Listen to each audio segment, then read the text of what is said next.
Hey campers, George here. A chilly time in downtown metropolitan Minnesota. Got really cold last night and we had a bit of an ice and snowstorm. Got caught in that coming back from work. Oh, the joy.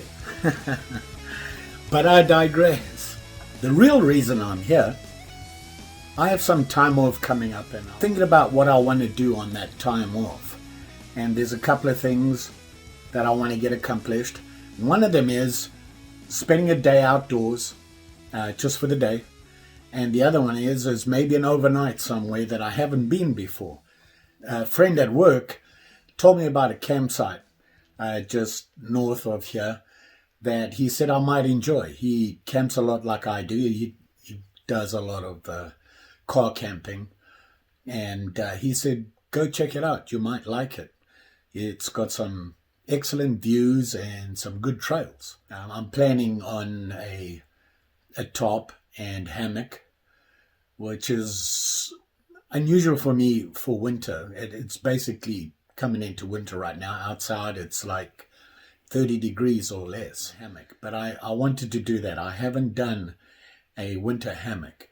I've done a winter top and slept on the ground with a sleeping bag, but I've never done it in a hammock. And I was thinking about doing that. And one of the things that I knew I'd need, obviously, was to check cordage on my top. And that got me thinking about what we deal with when we go camping. And I was thinking about knots. And I am not very good with knots. I know 3 or 4 basic knots that I use all the time. And there's a lot more out there. But these are the 4 that I probably use the most. So I thought I'd share them with you. I know they're really popular and a lot of people use them and they're handy.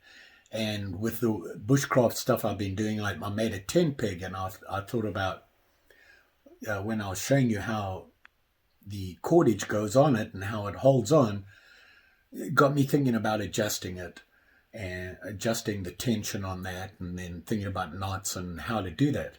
I thought I'd share you 4 knots that I can think of right off the bat that I probably use the most. Not enough because when I go to use them, I've really got to think about what I'm doing. I need to practice that. So here goes. Let's have a look at some knots. Hopefully you'll find some useful. I know I use them around the cottage here and outside and whenever I'm outdoors, and any good knot that you can use anywhere comes in handy. So as you can see, I have a couple of pieces of 550 cord here. I'm not sure which one is going to show up the best, but we'll give it a try. I'm thinking this guy might be the better one. And I'll try and get close enough so that you can have a look-see and actually see how the knot goes together. The first one that I want to deal with is called the bowline. And it's a very popular knot.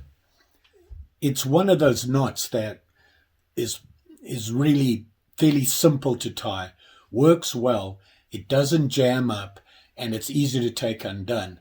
And handy to know, you can use it anywhere.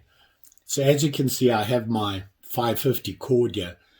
And by the way, it's always a good idea if you cut it, just to get a lighter or some match or something, just heat the end so that it melts and it sticks together. That way it won't fray apart if you just leave it bare like that after cutting it. That tends to fray apart. So the first knot we're going to look at right now is the bowline. And it's a really useful knot, like a really nice secure loop. So you can tie it around things or just make a loop for it and hook it onto something. It's a fixed knot. It's not going to slide or anything like that. Very easy to do and very easy to come apart. So you have your line and you give yourself a little bit extra. It just makes it easy to work with. If your tag is a bit long afterwards, it's not a big deal. You can cut it off if you don't want a tag. But, if not, if you don't mind a long tag, you can just leave it there. See, here we go, the bowline. Like I said, give yourself plenty of room to work with. And what you're going to do is you're going to take it and you're going to make a little loop over the top of your line, just like that. Then you're going to come around into the loop into the loop you just made, like that, and then up behind that line and back into that hole, that loop you made, the hole, just like that. See that? And then you can pull it tight. And there it is, your loop. Tight, won't go anywhere, very strong knot, and works really well. And you can see that it's not a complicated knot at all. So, to take it undone, you just pull on this piece here, and you pull it out, and it comes apart nice and easy. So give yourself enough room again. You're going to come around over the top. There's your loop. This goes in the hole, underneath. Around the back again and back in, just like that. Grab that thing. You have a little tag end here and pull it tight. There's your loop.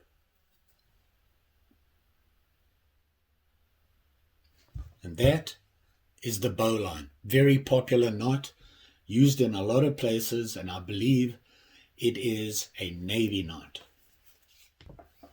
The next knot we want to have a look at is the Tautline hitch. And this is a great knot for using on a tent, on a canopy, on anything that you want to be able to adjust the tension of the line on. So you can adjust how tight you want it, or how loose you want it, or how long you want it. And basically it's a knot that slips along itself, but keeps tension when it's on there. What I need is something to tie. That's not going to work. It's got my coffee in there. Let's try the Spam mug. So I'm using my Spam mug, and with a bit of imagination, you can see it's a 10 spike in the ground. And what we're going to do, and once again, you want to give yourself plenty of room to work with. So you're going to go around your 10 spike. You're going to come over it like that, over the top, and you're going to make 2 loops inside here. So you're going to go once, and then you're going to go again. You're going to come out of that loop. I didn't give myself enough here, but I'm just going to adjust for it. I'm going to come out of there, make another loop, and go back into it, just like that. Now, when I tighten it up without pulling my mug over, there it is right there. Can you see that? And it's tight. I'm pulling on it. Okay. But what's happened is the wind's been blowing, the tent's stretched a little bit, or your top, and you need to tension it back up. This slides within itself. Can you see that? I'm making the loop bigger, basically shortening that line that I have there. So you can adjust the length, and it slips back and forth. But as soon as you put tension on it, it doesn't go anywhere. The Tautline hitch. You're going around your peg, give yourself enough room. You're going to come back, and you're going to go over your line. You're going to make 2 loops. 1, 2. Then you're going to go around here, over the top, and make a loop again inside, but outside the original loop, if that makes sense. Hold your tag, and you can pull it together and tighten it up. See it there.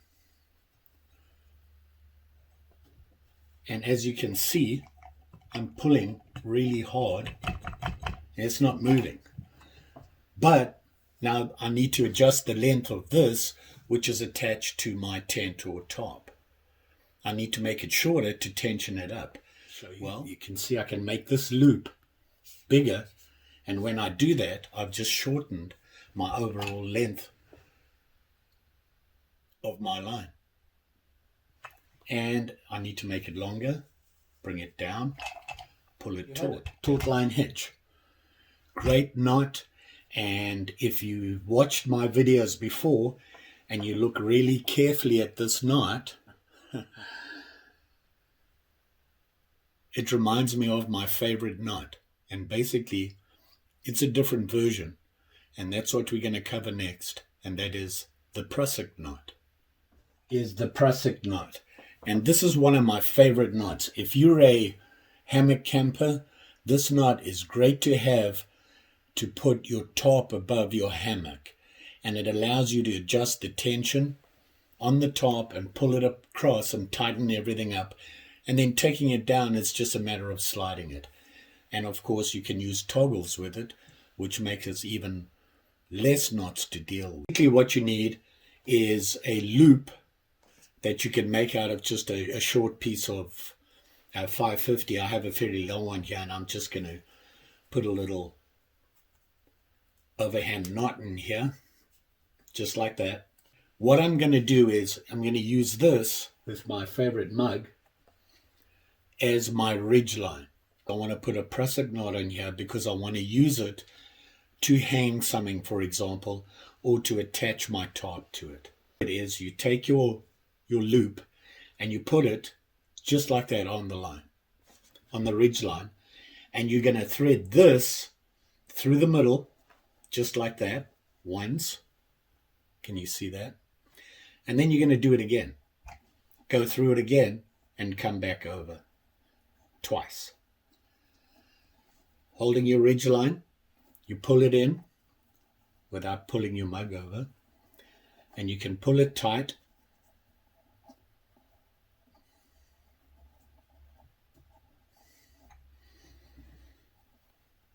And you get it nice and tight.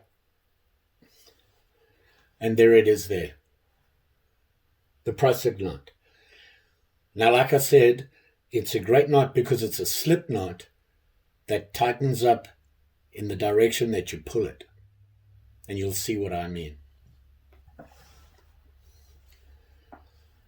So right now I have it sitting on there. And if I need to move it, I can slide it back and forth. Just like that. However, if I put tension on it this way, let's see, there we go.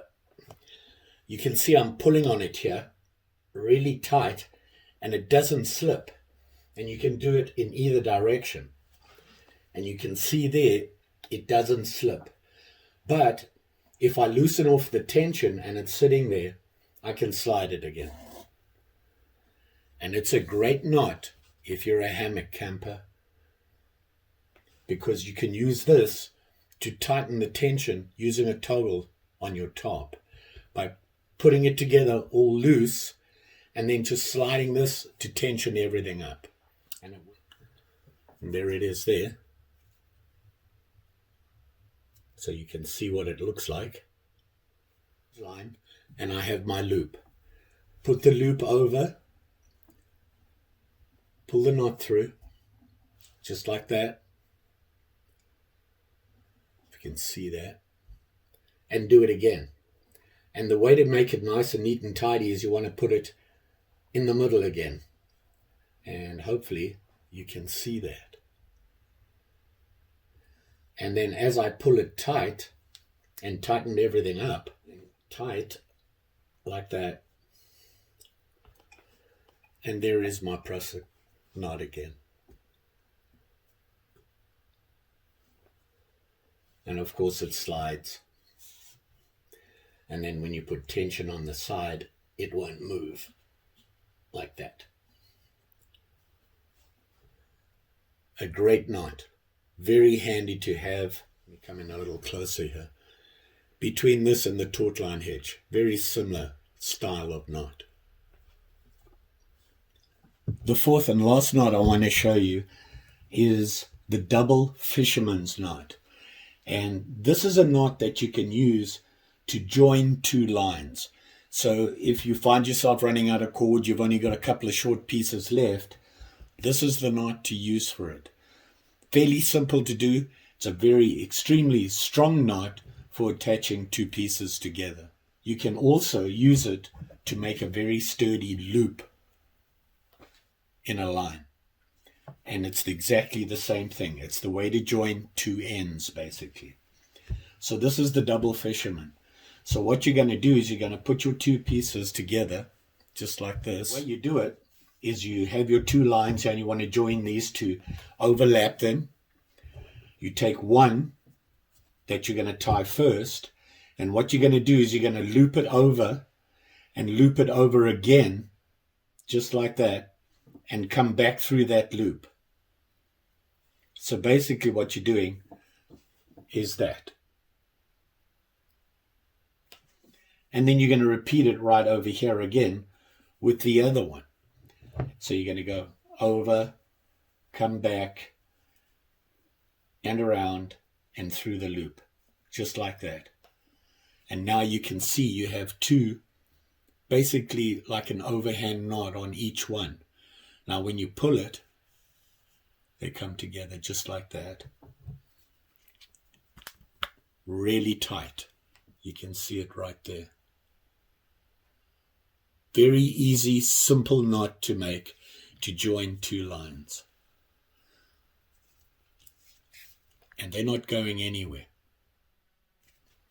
Double fisherman's knot. So let's do that again. And hopefully we can do it in slow-mo. Lay them down next to each other like that. And I'm going to tie this one to that one. So what I'm going to do is I'll lie it down next to it, go over, and back, around, and through itself, just like that. And then I'm going to do it exactly the same thing here. I'm going to go over, back around, through itself, just like, and then pull them together. And you have your knot.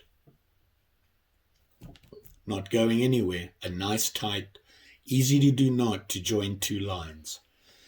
Now, if you want to make a sturdy loop that doesn't have a big bulge in it, and I'll show you what I mean, you can use that same knot on the same piece of line by joining the two ends together like you just did. So let's do that quickly. Most people, when they want to make a loop, will just put the two together like this and an overhand knot like that, which really doesn't give you a nice loop. You have that bulge in the middle where the knot is. Using the double fisherman, you're going to do the same thing again. Here you're just going to place the two ends together like you did before with the other one. Like that. And I'm going to tie this end over that one. So once again, I'm going to go over, around, and back through itself. Just like that. Same thing here. Over, around, and back through itself. Like that. Pull them together, and now you have a much neater circle. You don't have that huge sticking up thing. Nice and simple. Great way to tie two pieces together. And because I'm such a nice guy, here's a quick bonus knot for making a loop in a line. And it's called the butterfly knot. Make a loop, make a figure 8, bring it around and put that loop back through the bottom of the figure 8 hole, just like that, and pull it through, and you have the butterfly knot. I'll do that again quickly. Here is your line. Make a loop, grab the end, make two loops, a figure 8, just like that. Take this around and put it, the top of the figure 8 around and put it through the bottom of the figure of the 8, and pull it through. There it is. So there you go, campers. They would be the knots that I typically use when I'm out camping, or even around the cottage, or tying anything up. Handy to know. Don't forget, like, share, subscribe. You know the story. Pretty sure I'll be back again soon. Maybe cut some more wood. Maybe tie another knot. Who knows? Just saying. Thanks for watching. See you again soon.